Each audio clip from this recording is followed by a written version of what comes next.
Hello, Bacho. Let's see this question. The question says the figure here shows the circular path of two particles that travel at the same speed in uniform magnetic field B, which is directed into the patch.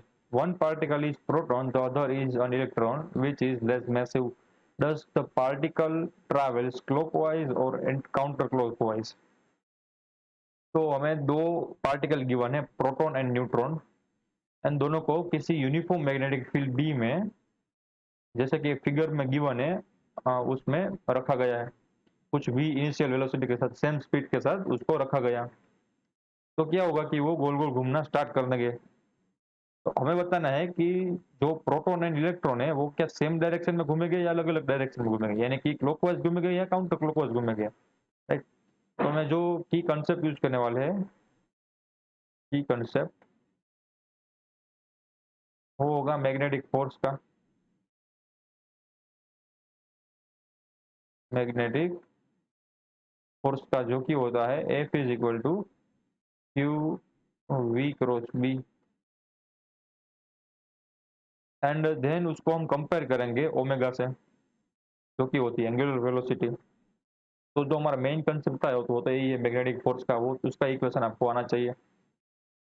तो मान लो कि जो ये मैंने centre बनाया ओ, उससे बाहर निकलने वाली कोई एक्सिस, जो कि ये हमारे स्क्रीन की तरफ आती हुई कोई एक्सिस, ठीक है, स्क्रीन की तरफ आती हुई एक्सिस, उसको मान लेता हूँ जेड एक्सिस है। उसके जो परपेंडिकुलर है ये वाली एक्सिस, वो है वाई एक्सिस, एंड जो ये वाली एक्सिस है वो है एक्स एक्सिस। तो जो मैग्नेटिक फील्ड हमें गिवन है वो कौन सी डायरेक्शन में गिवन है? तो मैग्नेटिक फील्ड हमें इनटू द पेज गिवन है, यानी कि जो आप स्क्रीन देख रहे हो उसके अंदर की तरफ जा रहा है, ऐसे जा रहा है, मैग्नेटिक फील्ड अंदर जा रहा है। तो माइनस जेड की डायरेक्शन में गिवन है। तो मैं यहाँ पर लिख देता हूँ कि जो बी गिवन है, यहाँ पर पहले ऐसे बना लेते हैं, जो बी गिवन है magnetic field is equal to B into minus z direction. Z direction का यूनिट वेक्टर होता है के कैप। तो इस डायरेक्शन में हमें मैग्नेटिक फील्ड गिवन है। अब मान लो कि ये वाला जो इसमें वो घूम रहा था छोटा वाला सर्कल, उसमें प्रोटॉन था, एंड जो बड़ा वाला सर्कल बना रहा है वो इलेक्ट्रॉन है। अब देखो मैंने जो एरो बनाया ना वो रेंडम है, वो इस डायरेक्शन में भी हो सकता है, नीचे की ओर भी हो सकता है, वो तो हमें फाइंड करना है। तो हम कैसे फाइंड करेंगे? तो ये घूमने की डायरेक्शन ओमेगा की डायरेक्शन में हो, यानी कि मान लो कि इस डायरेक्शन में फॉर एग्जांपल, तो पता कैसे चलेगा इस डायरेक्शन में? तो जो भी फोर्स आएगा, ठीक है, वो इस डायरेक्शन में होना चाहिए कि नहीं। मान लो कि आपको ओमेगा की डायरेक्शन पता करनी है, ठीक है, तो आप क्या करते हो, राइट हैंड थंब रूल का यूज करते हो। तो आपका थंब जेड डायरेक्शन में रखो, एंड जिस डायरेक्शन में जो आपकी फिंगर कर्ल हो रही है वही तो क्या होगी, डायरेक्शन होगी घूमने की, ठीक है, ओमेगा की डायरेक्शन होगी। तो उससे एक तो हमें पता चलेगा ना कि वो क्लॉकवाइज घूमता है या काउंटर क्लॉकवाइज। अगर क्लॉकवाइज घूमता है तो जो हमारा ओमेगा निकलेगा ना, जो ओमेगा की डायरेक्शन निकलेगी वो क्या निकलेगी, प्लस वैल्यू निकलेगी, ठीक है, प्लस वैल्यू निकलेगी विथ के कैप के डायरेक्शन में निकलेगा। कैसे? क्योंकि जेड डायरेक्शन में मान लो कि यही सिचुएशन है, एंड जो जेड डायरेक्शन में आपने अपना अंगूठा रखा, अब क्या हुआ, उसको कर्ल करोगे तो जेड डायरेक्शन में ही आपका ओमेगा आएगा। तो इसका मतलब क्या होगा, कोई भी चीज अगर जेड डायरेक्शन के रिस्पेक्ट में घूम रही हो, सर्कुलेट कर रही हो, तो उसका जो ओमेगा निकल के आएगा वो क्या आएगा, ऐसे कुछ आएगा ना। तो ओमेगा की डायरेक्शन कौन सी होगी, जेड की डायरेक्शन, प्लस जेड की डायरेक्शन में। एंड अगर ओमेगा की जो डायरेक्शन होगी वो माइनस माइनस आई, ठीक है, माइनस आई, डायरेक्शन की बात करूँ, ये डायरेक्शन मैं यहाँ पर लिख देता हूँ डायरेक्शन, ठीक है, कंफ्यूज ना हो। डायरेक्शन आई माइनस के पी के डायरेक्शन में। तो इसका मतलब क्या हुआ कि जो ये पार्टिकल घूम रहा है वो माइनस जेड की डायरेक्शन में ऐसे घूम रहा है, इस डायरेक्शन में। तो आप क्या करोगे कि माइनस जेड की डायरेक्शन में आप अपना अंगूठा रखोगे, एंड जिस डायरेक्शन में जो आपका फिंगर्स है, ठीक है, वो कर्ल करेगा वही आपका ओमेगा होगा। तो जो भी पार्टिकल ऐसे ऐसे घूम रहा होगा इस डायरेक्शन में, ठीक है, ऐसा इस डायरेक्शन में घूम रहा होगा, वो होगा कहलाएगा क्लॉकवाइज, क्लॉकवाइज। यानी कि उसकी जो डायरेक्शन होगी कौन सी डायरेक्शन में होगी, माइनस के कैप में।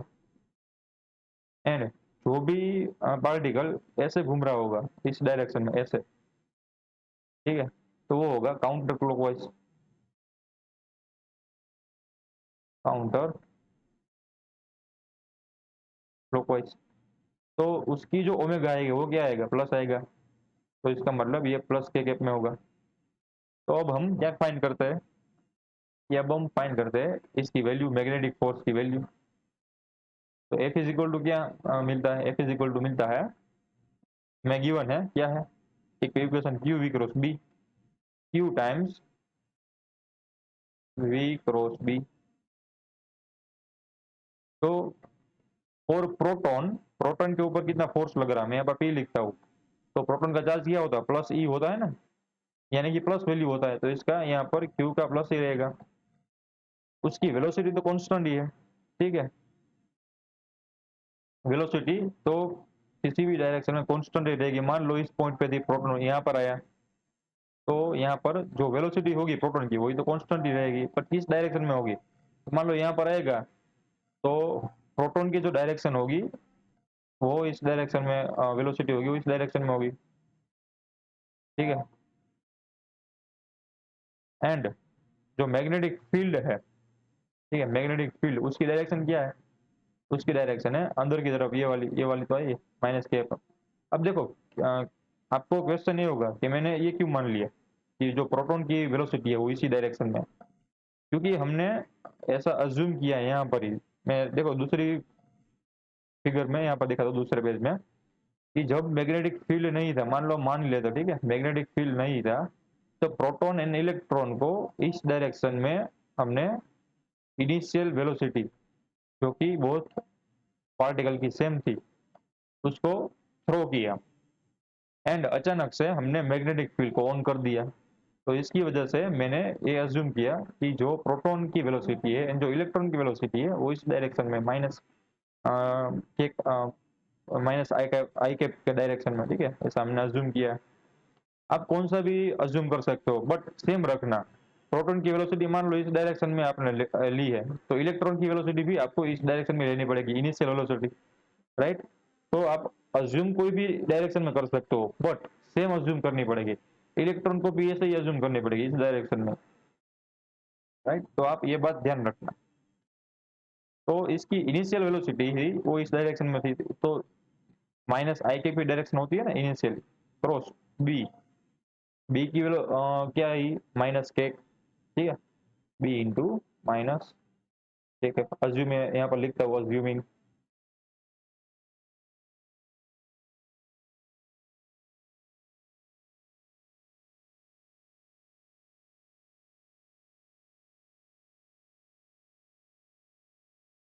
assuming initially both are on with same velocity, ठीक है। तब अज्यूम तो कोई भी कर सकते हो, बस याद रखना पड़ेगा कि सेम डायरेक्शन में एंड सेम मैग्नीट्यूड के साथ उसको अज्यूम करना पड़ेगा। तो यहाँ पर क्या आएगा देखो, ये माइनस एंड ये माइनस प्लस हो जाएगा, तो आगे आएगा u v B and i cross k क्या होगा, आई जे के, आई जे के। अब देखो हमें चाहिए आई क्रॉस के, ठीक है, आई क्रॉस के तो उल्टा आना पड़ेगा, यानी कि हमें मिलेगा माइनस जे के, माइनस जे के। तो जो ये प्रोटॉन पर फोर्स लग रहा है वो माइनस जे की डायरेक्शन में लगेगा। अब देखो माइनस जे की डायरेक्शन में लगेगा, माइनस जे कौन सी डायरेक्शन में है, माइनस जे ऊपर की डायरेक्शन में, सॉरी नीचे की डायरेक्शन में, ठीक है। तो ये धीरे धीरे ऐसे ऐसे मूव करना स्टार्ट करेगा ना, नीचे की डायरेक्शन मतलब क्या हुआ, कि जो प्रोटॉन है वो अचानक से ऐसे तो नहीं चला जाएगा। मान लो प्रोटॉन ऐसे आया था एंड ऐसे चला गया डायरेक्टली, नहीं ऐसा नहीं चला जाएगा ना, थोड़ा सा कर्व होगा ना, तो कर्व ही होता है वो, सर्कुलर ही होता है, ठीक है ना। तो इसकी वजह से क्या होगा कि प्रोटॉन जो इनिशियली ऐसे आ रहा था, यहाँ पर मैं अलग फिगर ड्रॉ करता हूँ, ठीक है, सिर्फ प्रोटॉन के बारे में। प्रोटॉन इनिशियली ऐसे आ रहा था, अचानक से उसको फोर्स लगने लगा नीचे की डायरेक्शन में, तो उसकी ट्रेजेक्टरी क्या होगी, ऐसे होगी ना, ऐसे ऐसे कुछ ऐसे। तो ये इस डायरेक्शन में घूमेगा, देखो कौन सी वाली डायरेक्शन में घूमता है, ठीक है, ये कौन सी वाली डायरेक्शन में घूम रहा है देखो, तो ये घूम रहा है काउंटर क्लॉकवाइज। तो हमारा जो प्रोटॉन होगा उसकी डायरेक्शन कौन सी है, काउंटर क्लॉकवाइज है। अब हम फाइंड करेंगे इलेक्ट्रॉन के बारे में। तो इलेक्ट्रॉन के बारे में यहाँ पर लिखता हूँ, चलो नेक्स्ट स्लाइड में लिखते हैं। फोर्स ऑन इलेक्ट्रॉन क्या होगा, क्यू वी क्रॉस बी। अब इसमें सारी वैल्यू पुट करो, तो क्यू की जगह माइनस क्यू आ गया, क्योंकि इलेक्ट्रॉन का चार्ज होता है माइनस। अब वेलोसिटी को दोनों की सेम ही थी, कौन सी थी, कितनी थी, आई कैप क्रॉस बी की वैल्यू क्या थी, माइनस के कैप। तो बी की वैल्यू थी माइनस के कैप। अब क्या होगा देखो, माइनस 3 बार है तो यहाँ पर एक बार माइनस लगेगा, क्यू वी बी। अब आई क्रॉस के करोगे तो वापस से वही आएगा, ठीक है, इसमें आया था वही माइनस जे कैप। तो यहाँ पर क्या आएगा, माइनस जे कैप। बट अगर आगे भी एक माइनस है तो यहाँ पर आ जाएगा q v B j cap. तो देखो फोर्स कौन सी डायरेक्शन में है, प्लस जे कैप की डायरेक्शन में है ना। तो हमारा इलेक्ट्रॉन पहले ऐसे मूव कर रहा था, ऐसे इस डायरेक्शन में मूव कर रहा था, ठीक। अब इलेक्ट्रॉन के ऊपर फोर्स कौन सी डायरेक्शन में होगा, ऊपर की तरफ। तो अब ये जो मूव करेगा वो ऐसे ऐसे करेगा इस डायरेक्शन में, ठीक है, ऐसे करेगा ऐसे। तो ये कौन सी वाली डायरेक्शन होती है, ये होती है क्लॉकवाइज की डायरेक्शन, क्लॉकवाइज। ये कौन सी होती है, हम यहाँ लिख देता हूँ, काउंटर क्लॉकवाइज, राइट। तो हमारे पास जो आंसर्स निकल का है वो क्या है कि प्रोटॉन होगा वो काउंटर क्लॉकवाइज घूमेगा, एंड इलेक्ट्रॉन होगा वो क्लॉकवाइज घूमेगा, ठीक है। I hope you understood it well, best of luck.